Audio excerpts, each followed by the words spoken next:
Assalamualaikum dan salam hormat. Anda sekarang sedang menonton Pastikan Saya edisi Rabu 15 September 2021 bersamaan dengan 8 Safar 1443 Hijri.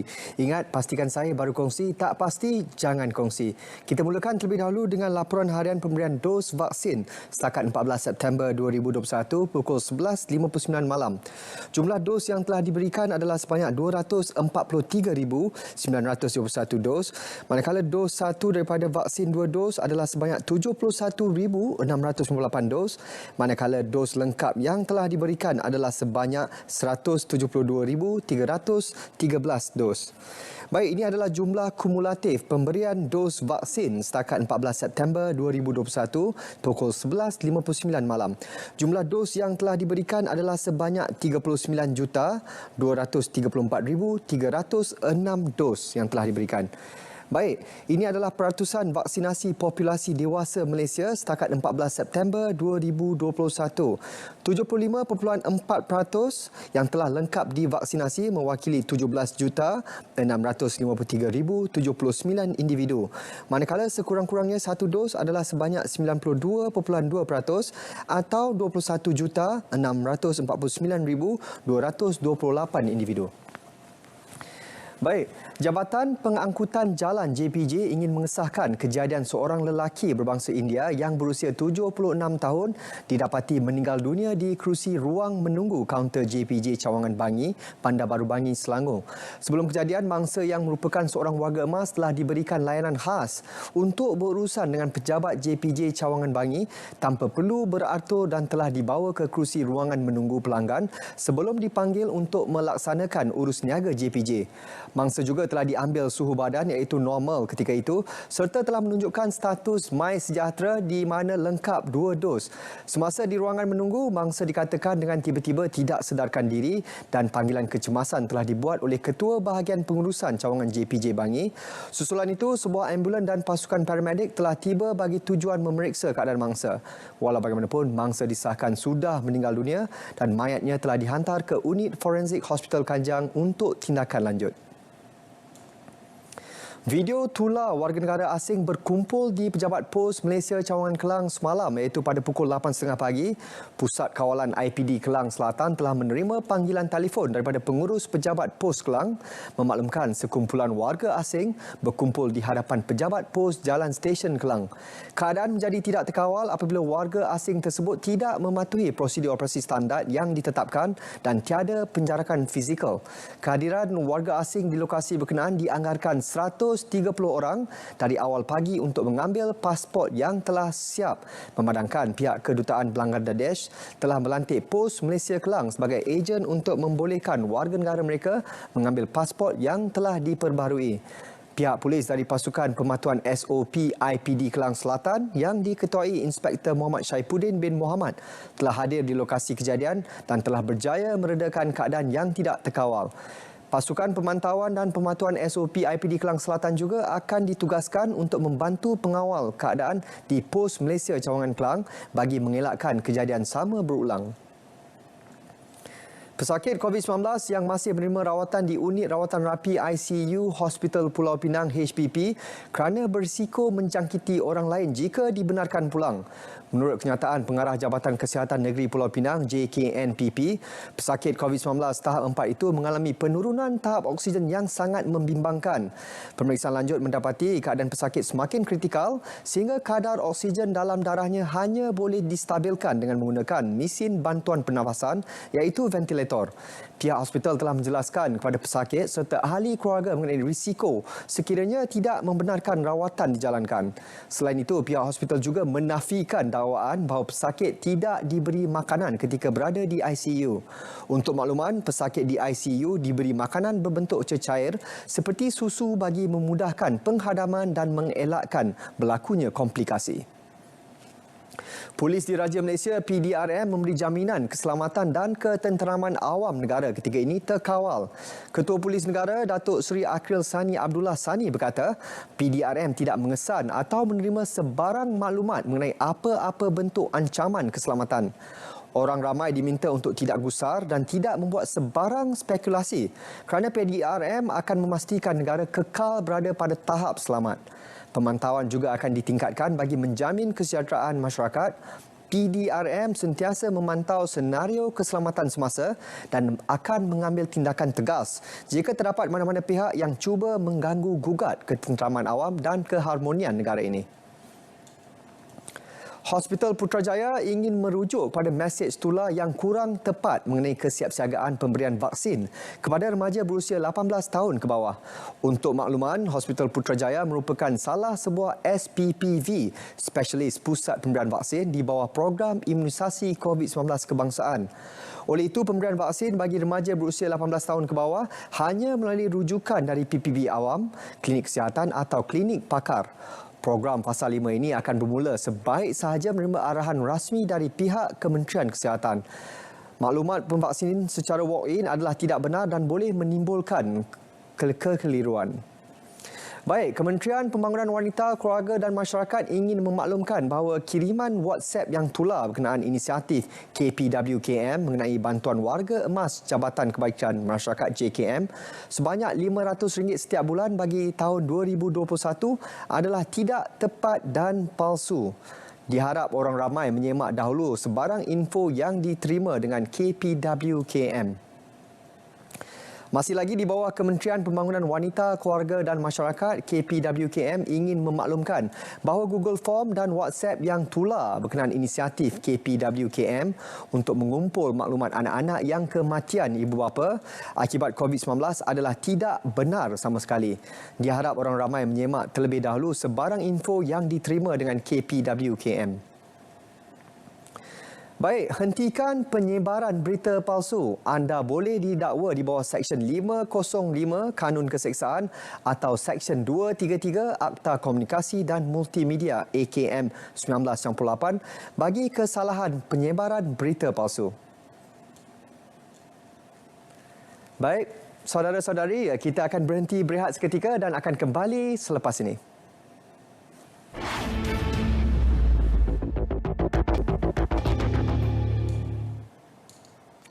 Kita bersua kembali.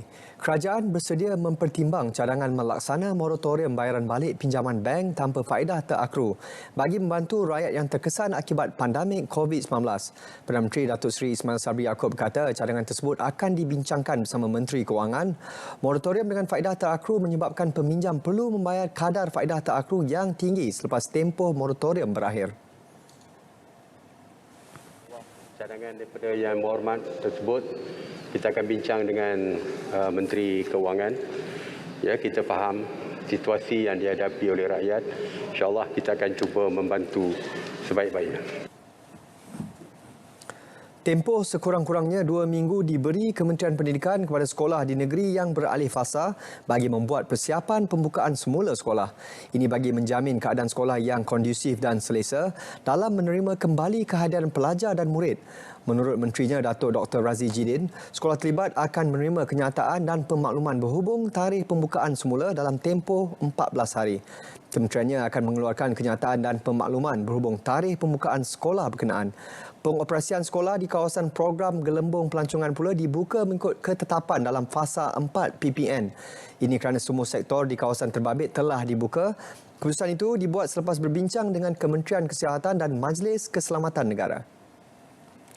Kemasukan pelajar Institut Pengajian Tinggi IPT secara fizikal ke kampus akan dilaksanakan secara berperingkat bermula 15 Oktober ini.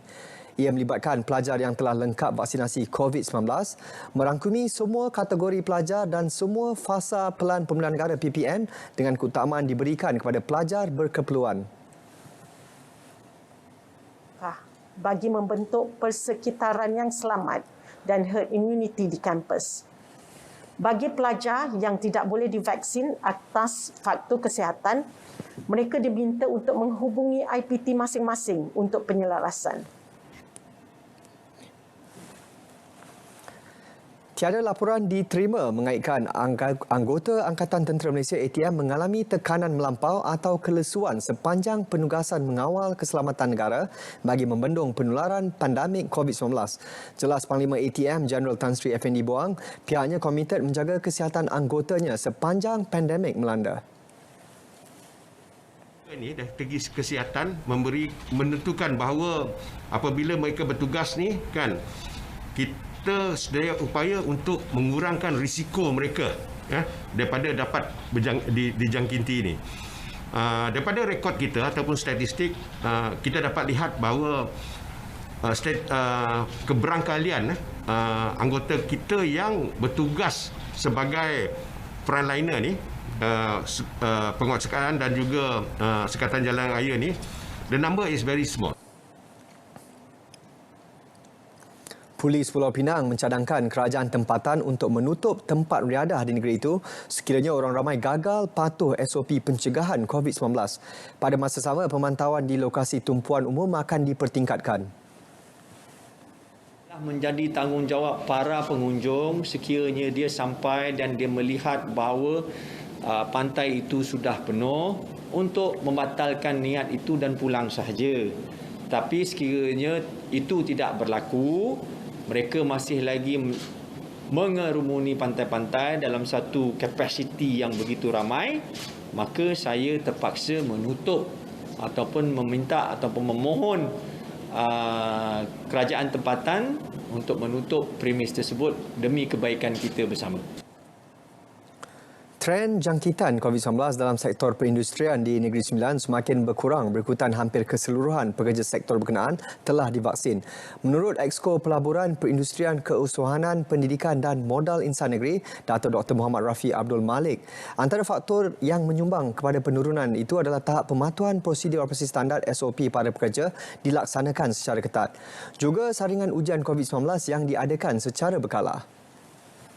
Pertama ialah pemvaksinan, kedua ialah dari segi keputusan premis perindustrian, dan yang ketiga ialah mematuhi SOP kesihatan, khususnya dari kesemuanya setakat ini memberi kerjasama untuk mengambil vaksin. Saya jangka ini tergantung pada MITI, tetapi kita jangka kemungkinan menjelang sama ada menjelang akhir bulan ini atau hingga pertengahan bulan hadapan, kemungkinan PVPKAS sudah pun selesai untuk memvaksinkan keseluruhannya untuk dos pertama dan juga dos kedua untuk sektor perindustrian di Negeri Sembilan. Jabatan Pengangkutan Jalan JPJ memberi jaminan bekalan lesen memandu dan slip cukai jalan kepada rakan strategiknya adalah mencukupi. Justru tidak timbul isu kekurangan bekalan terbabit. Dalam muat naik di Facebook, jabatan itu memaklumkan telah membekalkan lebih 1.13 juta lesen kenderaan kepada MyEG, Pos Malaysia dan Puspakom bulan lalu. Untuk tempoh sama, lebih 306,000 lesen memandu turut dibekalkan kepada rakan strategik berkenaan. Semakan mendapati jumlah berkenaan terbabit masih mencukupi dan mampu memenuhi kehendak pelanggan sehingga hujung tahun. Air Asia Super App bekerjasama dengan Lembaga Pembangunan Langkawi LADA untuk menjadikan Langkawi destinasi beli belah bebas cukai dalam talian yang pertama di ASEAN. Menurut kerjasama itu, pengguna boleh membuat pembelian dan menikmati perkhidmatan penghantaran ke seluruh hotel di Langkawi menjelang akhir bulan ini. Almost reaching 200,000 since day one of opening up Langkawi, with the necessary promotions put in place and offerings put in place. So obviously we're very, very encouraged with the demand. Mentioned much earlier, obviously there's pent-up demand. People are eager to move. Baik, setiap hari Rabu kami akan menyediakan kepada anda laporan khas, dan tajuk laporan khas pada minggu ini adalah tajuk vaksinasi walk-in PPV Lembah Kelang bakal ditutup bersama wartawan lokasi Nadir Nordin. Silakan.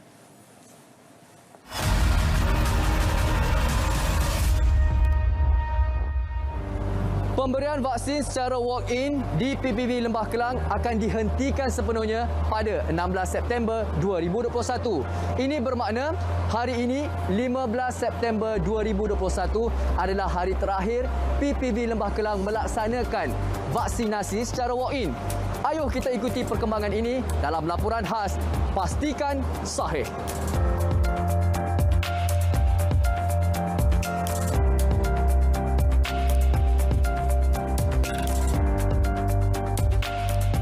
Pada bulan Ogos lalu, sebilangan besar pusat pemberian vaksin PPV di Lembah Kelang sudah ditutup.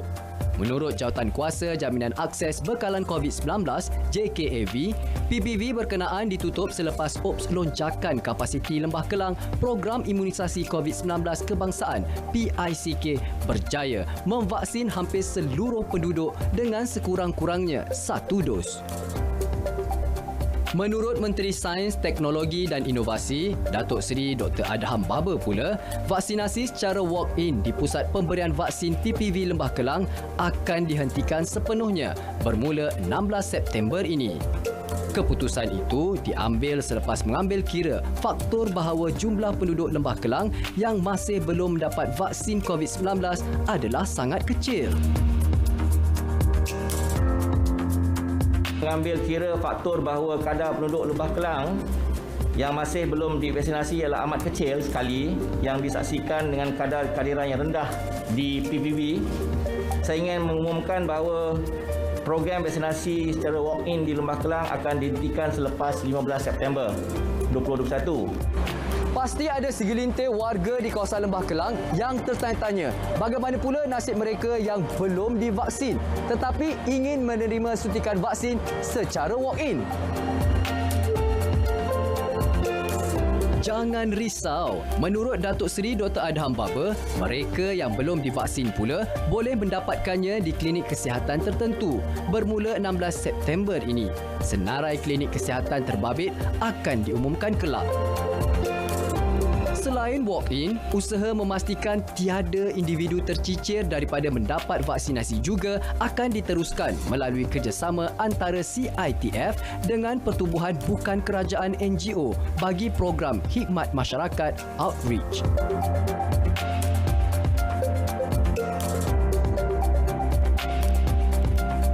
Ada juga yang tertanya-tanya, bagaimana dengan peratusan pelajar Institut Pengajian Tinggi Awam dan Swasta yang sudah lengkap divaksinasi? Dr. Adham memaklumkan sejumlah 547,595 atau 53.2% pelajar Institusi Pengajian Tinggi Awam IPTA dan Swasta IPTS sudah lengkap divaksinasi. Namun, berdasarkan semakan data diberikan Kementerian Pengajian Tinggi KPT, beliau berkata pihaknya mendapati seramai 195,000 iaitu 37.5% pelajar IPTA dan 51,000 bersamaan 10.2% pelajar IPTS masih belum mendaftar untuk divaksin.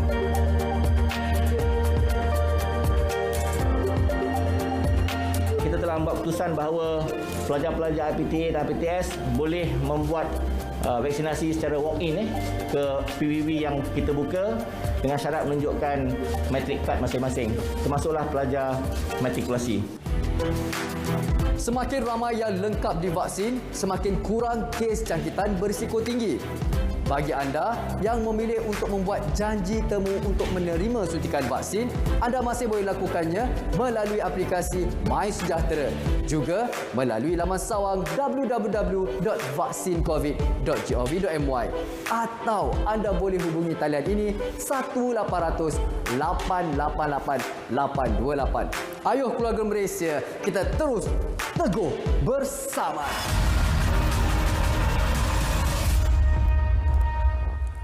Baik, saudara-saudari, kita akan berhenti berehat seketika dan akan kembali selepas ini.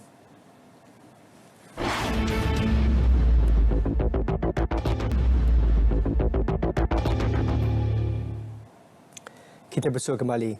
Jangan lupa untuk saksikan bicara naratif pada malam ini dengan tajuk 88 tahun ATM menepani cabaran semasa bersama Jeneral Tan Sri Datuk Seri Haji Afendi bin Buang TUDM Panglima Angkatan Tentera di saluran berita RTM My Freeview 1, 2 dan 3 dan juga di TV1 pada pukul 9 malam ini.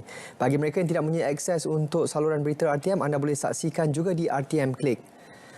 Sedikit berita gembira buat anda yang mempunyai saman daripada pihak JPJ. Berbaki 1 hari lagi sehingga 16 September 2021 iaitu esok, pengurangan saman sebanyak 70% sempena Bulan Kemerdekaan 2021.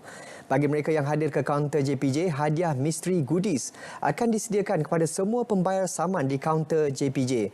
Lekas dan rebut peluang ini untuk membayar saman anda di kaunter JPJ berhampiran anda. Baik, anda mempunyai bakat melukis. Ayuh sertai pertandingan melukis kartun, rasuah dari kanvas seorang kartunis, anjuran Dewan Bahasa dan Pustaka Wilayah Selatan. Lakarkan sebuah skrip kartun yang menarik dengan tema rasuah dan integriti. Penyertaan terbuka kepada warga negara Malaysia. Untuk keterangan lanjut, sila imbas kod QR pada poster atau klik di pautan URL di laman Facebook rasmi Dewan Bahasa dan Pustaka. Tarikh akhir penyertaan pada 31 Oktober 2021. Baik, bicara karyawan kebangsaan 2021, integrasi sosial dan komunikasi silang budaya akan bersiaran secara langsung melalui media sosial Dewan Bahasa dan Pustaka pada 16 September 2021 pada hari Khamis depan. Pada pukul 10 pagi, bicara kali ini menampilkan yang berbahagia Profesor Madya TS Dr. Jessica Ong Hai Liao, pengarah bahagian Hal Ehwal Korporat, Jaringan Industri dan Perhubungan Antarabangsa, Universiti Pertahanan Nasional Malaysia dan yang berusaha Puan Roziah Mat Yunus, Ketua Bahagian Pengembangan Bahasa Kebangsaan Pelbagai Kaum DPB sebagai moderator. Ayo bersama-sama kita memartabat dan menjulang bahasa kebangsaan. Baik, saudara-saudari, bersempena dengan sambutan Hari Habitat Sedunia, Kementerian Perumahan dan Kerajaan Tempatan KPKT menganjurkan pertandingan fotojurnalism 2021. Tema Hari Habitat Sedunia 2021 adalah Accelerating Urban Action for a Carbon-Free World. Objektif sambutan Hari Habitat Sedunia di Malaysia adalah untuk meningkatkan kesedaran masyarakat mengenai keadaan penempatan manusia dan hak setiap individu untuk memiliki tempat tinggal yang selesa. Ayuh serlahkan bakat anda dengan menyertai pertandingan ini. Anda boleh menghantar karya kreatif anda sebelum 1 Oktober 2021. Maklumat lanjut berhubung pertandingan ini boleh didapati dengan mengimbas QR Code yang disediakan di laman Facebook rasmi KPKT. Baik, orang ramai yang pernah berurusan dengan Kementerian Komunikasi dan Multimedia Malaysia KKMM termasuk melayari laman sesawang KKMM dan media sosial KKMM adalah dijemput untuk menjawab soal selidik kajian kepuasan pelanggan luaran KKMM bagi tahun 2021 di pautan di laman Facebook rasmi KKMM. Baik, Jabatan Penerangan Malaysia di bawah Kementerian Komunikasi dan Multimedia Malaysia KKMM sedang menjalankan tinjauan mengenai keberkesanan pelaksanaan program-program anjuran Jabatan Penerangan Malaysia sempena sambutan Hari Kebangsaan dan Hari Malaysia tahun 2021. Tujuan pelaksanaan kajian ini adalah untuk mengenal pasti tahap pengetahuan rakyat terhadap program-program anjuran Jabatan Penerangan Malaysia sempena Hari Kebangsaan dan Hari Malaysia tahun 2021. Soal selidik ini boleh dijawab secara online melalui pautan di Facebook Jabatan Penerangan Negara. Baik, sempena sambutan Hari Kebangsaan Hari Malaysia 2021, apa kata anda muat turun? Jom muat turun lagu-lagu patriotik Pentarama secara eksklusif hanya di laman sesawang merdeka360.my. Baik, saudara-saudari, perkongsian tadi mengakhiri pastikan saya edisi Rabu 15 September 2021. Ingat, di samping mengekang penularan wabak COVID-19, anda juga dinasihatkan untuk mengekang penularan wabak berita palsu. Ingat, pastikan saya baru kongsi. Sehingga kita berjumpa lagi. Assalamualaikum dan salam hormat.